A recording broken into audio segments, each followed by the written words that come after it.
السلام عليكم ورحمة الله وبركاته. ازيكم يا حلوين؟ عاملين ايه؟ يا رب تكونوا بخير. احب ارحب بكم في قناتي. فلأول مرة بتشوفيني خدي لك لفة في القناة، اتمنى يا رب ان هي تعجبك، ولو عجبتك ما تبخليش عليها باللايك والكومنت الحلو منك والاشتراك في القناة. طبعا ما تنسيش انك تفعلي زر الجرس على الكل عشان يوصلك اشعارات باي جديد هننزله. النهارده ان شاء الله جاي لكم فيديو جديد حلو قوي. طبعا عموري بيصبح عليكم، هو على دراعي طبعا كالعادة. فانا بس حبيت ان انا اديكم نظرة سريعة كده على المطبخ بتاعي. انا الحمد لله امبارح بعد ما اتغدينا انا ظبطت المواعين وظبطت بوتاجازي. بس يعني يعتبر شويه المواعين دول كانوا مكان مثلا العشاء. الحله والشفشق كنت مثلا بعمل زبادي لابني وكده، فما كانش في مواعين كتير، يعني كلها حاجات بسيطه كده من مكان العشاء هنغسلها ان شاء الله مع بعض. وبوتاجازي بقى الحمد لله نضيف والدنيا تمام. والرخامات عندي بقى كنت مسحها برضو. هنا بس انا كنت مطلعه كده حاجات الفطار يعني. الفاكهه حطاها، وكنت مطلعه الجوافين دول كانوا في التلاجة طلعتهم يبردوا. وطلعت البيضه دي والعلبه. دي فيها كنت عامله شكشوكه مره قبل كده، والشويه دول اتفضلوا فحطيتهم في علبه كده ان انا اعملهم مره تانية. وهنطلع ليمون ان شاء الله، والشبشق ده في الكوكتيل اللي كنا عاملينه مع بعض. كنت مطلعه برضو كيس طعميه كده يفك. وهنا بقى في العلبه دي في خيار وفي جرجير. هنظبط بقى كل الفطار كده مع بعض ان شاء الله. بس في البدايه كده يلا بينا نسمي الله ونصلي على رسول الله ونشوف الفيديو بتاعنا. طلعت هنا بقى كمان كام عود كده من الشبت والبصل وطماطم وفلفل، هنعمل بهم طعميه محشيه ان شاء الله. هنا بقى الحاجه بتاعتنا كده نبدا بقى ايه نظبطها واحده واحده. ادي البيضه والليمون ده هنكمل عليه. هنحط من الليمون ده. هنيجي بس دلوقتي كده هاخد بس شويه جرجير من العلبه. انا ببقى منضفاه ومظبطاه وعيناه كده في العلبه، بحيث ان انا وقت ما اكون عايزه استعمله اخرجه واخد منه على طول كده.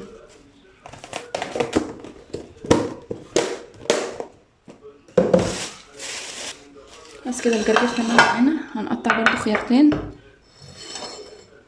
هنطلع بس ليمونتين كده كمان.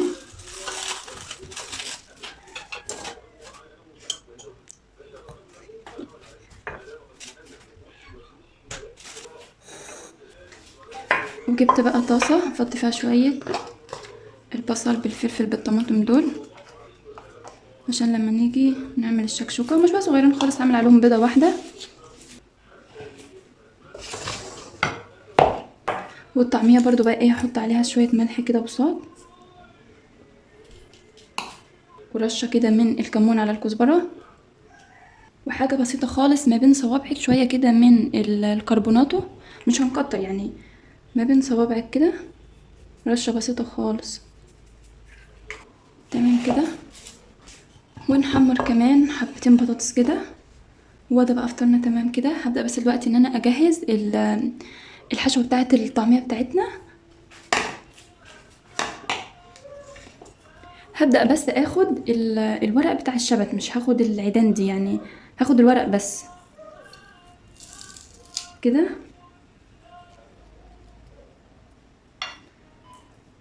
طماطمايه يعني يا دوبك طماطمايه صغيرة كده، ما تكبريش.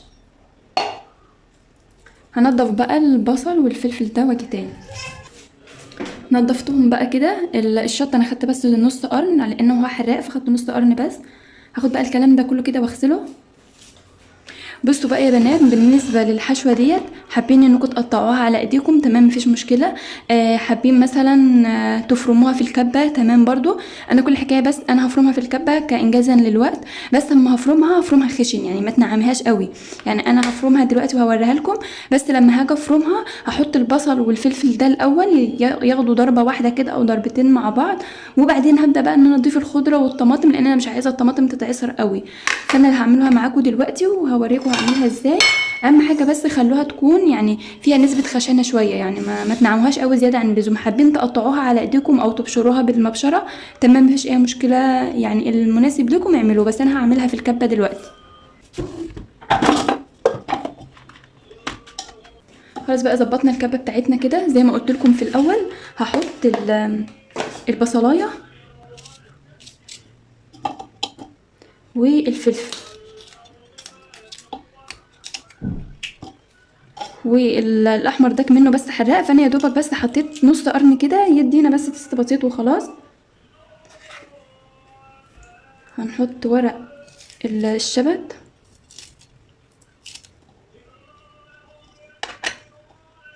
هفرمهم بس الاول كده مع بعض، يعني ضربتين اتنين، مش هنكتر قوي، واخلي الضرب بتاعك يكون متقطع بحيث ان هو ما يتفرمش معاكي اهو كده. تانية، شايفين الضرب المتقطع بيخليها لك ما تتفرمش بسرعه، فانا هضربها بس كام ضربه كده.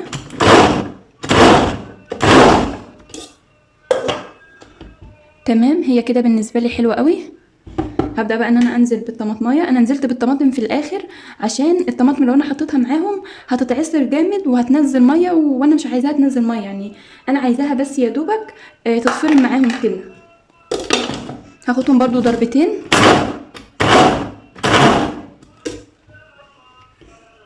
تمام، شايفين يا بنات كده بالنسبه لي حلوه قوي.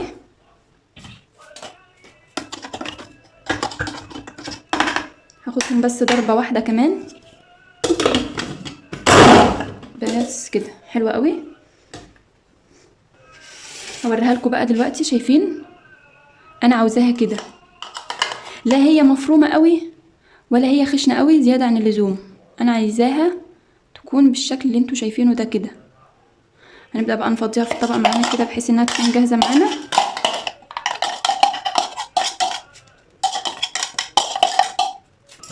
هنحط عليها بقى دلوقتي، هنحط عليها رشه من الكمون على الكزبره، ورشه بسيطه برضو من الفلفل الاسمر، وبصوا بطرف المعلقه ملح، ما تكتروش الملح علشان احنا كده كده الطعميه حاطين عليها ملح فما تبقاش حادقه معاكم، بس انا حطيت بس عليها ملح كده عشان ما تكونش الحشوه من جوه تحس انه طعمها كده مش لطيف، لا رشه ملح بسيطه خالص. يبقى احنا كده حطينا رشه بسيطه من الملح، ورشه بسيطه من الكمون على الكزبره، ورشه برضو بسيطه خالص من الفلفل الاسمر، وهنقلب بقى التتبيله دي كلها مع بعضها كده. وكده حشوه الطعميه خلاص بقت جاهزه معانا كده، يعتبر يعني 3/4 اكلنا جاهز. هقشر بس البطاطس.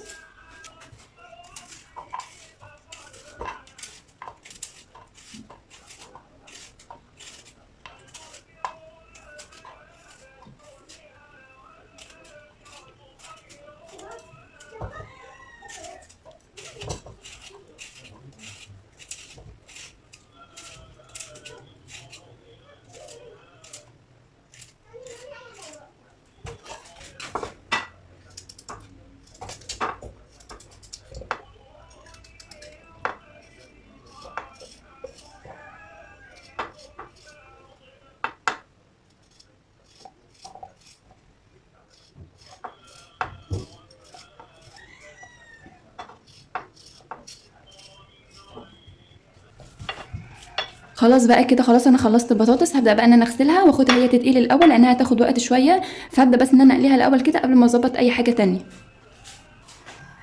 هاجي دلوقتي بقى هاخد الجرجير والخيار بتاعنا، ابدا ان انا اغسله واظبطه برده بحيث ان هو يكون جاهز معانا. هنا بقى خلاص الليمون ده كده تمام. هاخد بقى الجرجير والخيار ابدا اقطعهم واجهزهم برده. جهزنا بقى الخيار بتاعنا والجرجير كمان بقى جاهز معانا. هنبدا بس ناخد الخلطه بتاعت الشكشوكه دي برده واديها على عين البوتاجاز كده، وبعدين نيجي بقى دلوقتي نظبط الطعميه مع بعض. وانا بقى دلوقتي يا بنات حاطه الطاسه تسخن بتاعت الزيت للبطاطس، فعلى ما تسخن بقى كده هبدا ان انا برضو اجهز الطعميه. وطبعا بقى كل حاجه كده خلاص جاهزه معانا، يا دوبك بس هقلي البطاطس وهقلي الطعميه، والشكشوكه طبعا هتتعمل وقتها عشان تبقى سخنه. دلوقتي بقى هنبدا نعمل الطعميه مع بعض. الطعميه دي طعميه بيتي انا بكون عاملاها في البيت ومفرزاها.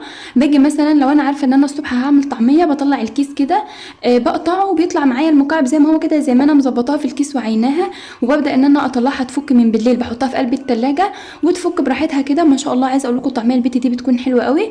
وزي بقى ما عملنا كده حطينا رشه كده من الملح ورشه من الفلفل من الكمون على الكزبره اسفه، ويا دوبك ما بين صوابعك كده رشه بسيطه خالص جدا من الكربوناتو. طبعا بقى الطعميه زي ما انتم شايفين كده هي هابطه، ما ينفعش ان احنا نقليها بالوضع ده، او مثلا نقلب الملح والفلفل والكمون والكلام ده، او التوابل اللي انا حطيتها عليها. انا ما بحبش احط توابل كتير على الطعميه، يعني انا بستكفي بالملح والكمون على الكزبره بس، دول اللي انا بضيفهم عليها. فاحنا لو قلبنا الحاجات دي مع بعضها كده وجينا نقليها هتكون مكتومه كده ومهبطه. فعشان تنفش معاكي وتكون حلوه سواء بقى بالمضرب اليدوي او بمضرب كهرباء، افضلي بقى قلبي او اضربي في الطعميه بتاعتك حلوه قوي لحد ما تلاقي الطعميه لونها فتحي معاكي كده ونفشت معاكي كده، خلاص بتكون الدنيا تمام. يعني بتكون خلاص احنا اديناها روح تاني كده. فانا بس هفضل دلوقتي ان انا اضربها بالمضرب كده كويس، بالمضرب اليدوي ده او ممكن بمضرب كهرباء عادي، لحد بس ما يبدا لونها يغير معايا وتبدا ان هي تنفش وتهش معايا كده.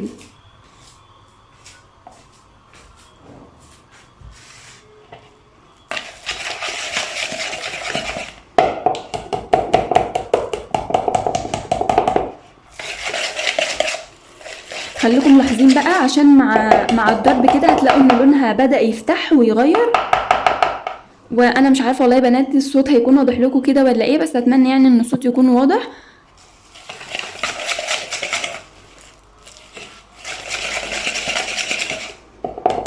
هنفضل بقى نضرب فيها لحد ما لونها يبيض ويفتح. يعني انتوا شايفين درجه لونها دلوقتي. هبدا بقى ان انا اقعد اضرب فيها كده حوالي 10 دقايق متواصلين لحد بقى ما تلاقيها نفشت معاكي ولونها غير كده شويه. خلاص بقى يا بنات خلصت ضرب فيها كده. شايفين ما شاء الله، تحسوا بقى لونها فتح كده شويه وبقت يعني نافشه معايا، ما بقتش مهبطه كده زي الاول. خلاص بقى كده تمام، هي جاهزه معانا على ما بس نقلي البطاطس ونبدا بقى نقلي الطعميه سوا. خلاص بقى بيعتبر كده خلاص، يعتبر 3/4 الاكل معانا خلاص جهز. فنبدا بقى دلوقتي نروح على عين البوتاجاز نشوف احنا هنعمل ايه. وطبعا بقى يا بنات بنعتذر عن منظر الطاسه، بس طبعا الطاسه دي موجوده في كل البيوت بتاعتنا. الطاسه دي بتكون مثلا او الحله دي بتكون للقليه بس، فانا طبعا بعتذر لكم عن منظرها، بس انا بستعملها قليه بس، انا ما بستعملهاش في اي حاجه تانية. فهي دلوقتي بقى الزيت بتاعنا يعتبر سخن، هنبدا نختبره كده وننزل البطاطس بتاعتنا تبدا تتحمر معانا.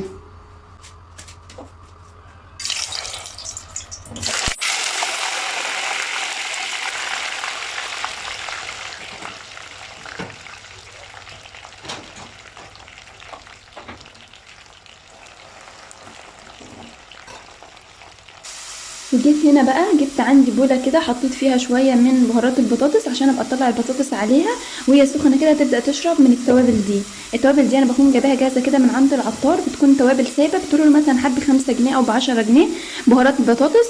فانا بحطها في بوله كده، واول ما البطاطس تخرج وهي سخنه احطها في قلب البوله دي وابدا ان انا اقلبهم، يعني اقلب البطاطس مع التوابل بحيث ان هي سخنه تشرب من التوابل دي، بتديكي طعم حلو قوي.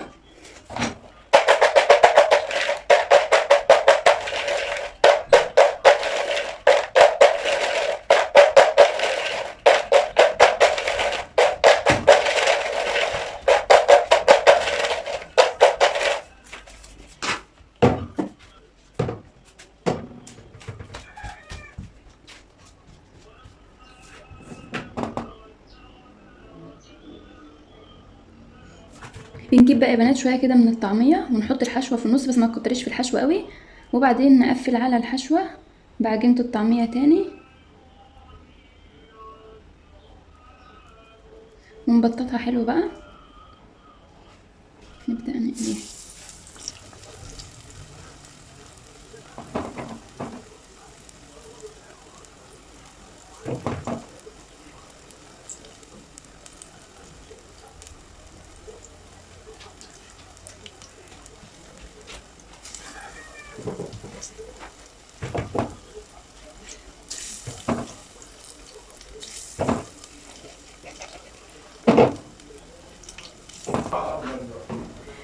وباقي الخلطه دي بقى هبدا ان انا اعينها في علبه برضو واعينها في التلاجة، مثلا لو هعمل مره تانية ولا حاجه استعمل منها برضو.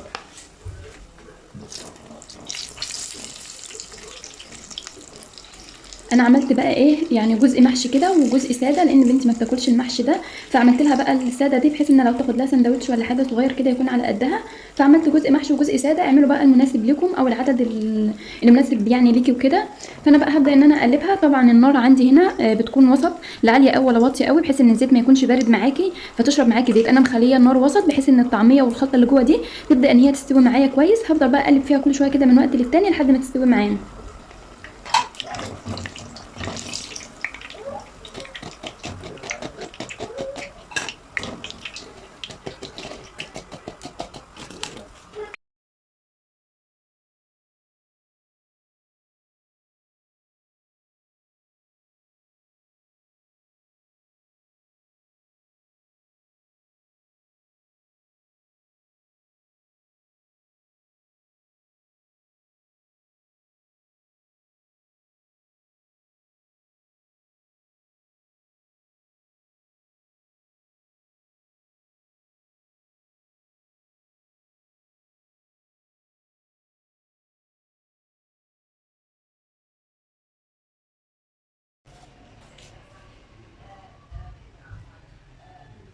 خلاص بقى كده الفطار بتاعنا جاهز. الجرجير بقى وحطيت شويه كده من الجبنه.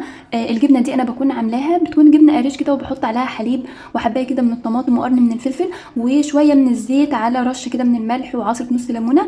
ببدا ان انا اضربهم في الكبه مع بعض، ما شاء الله بتكون حلوه قوي، وبحطها في علبه وبحتفظ بيها في التلاجة. بتكون تغيير شويه، في نفس الوقت الجبنه القريش بيكون لها فايده، بس الاولاد ما بيحبوش ياكلوها، فبالشكل ده هياكلوها معاكي ما شاء الله بتكون حلوه قوي وطعمها حلو. وهنا بقى الطعميه القمر بتاعتنا هوريكم شكلها من جوه دلوقتي، والخيار بقى والشكشوكه والبطاطس بتاعتنا. وخلاص بقى كده فطرنا الحمد لله بقى جاهز، يعني الحمد لله فضل ونعمه، ربنا يديم علينا نعمه دايما يا رب ويحفظها من الزوال. ما شاء الله الطعميه بتاعتنا شكلها قمر. هوريكم بقى دلوقتي شكلها من جوه عامل ازاي.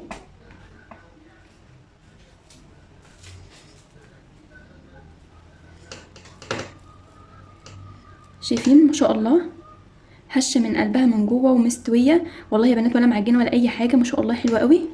وهوريكم بقى المحشيه برضو دلوقتي.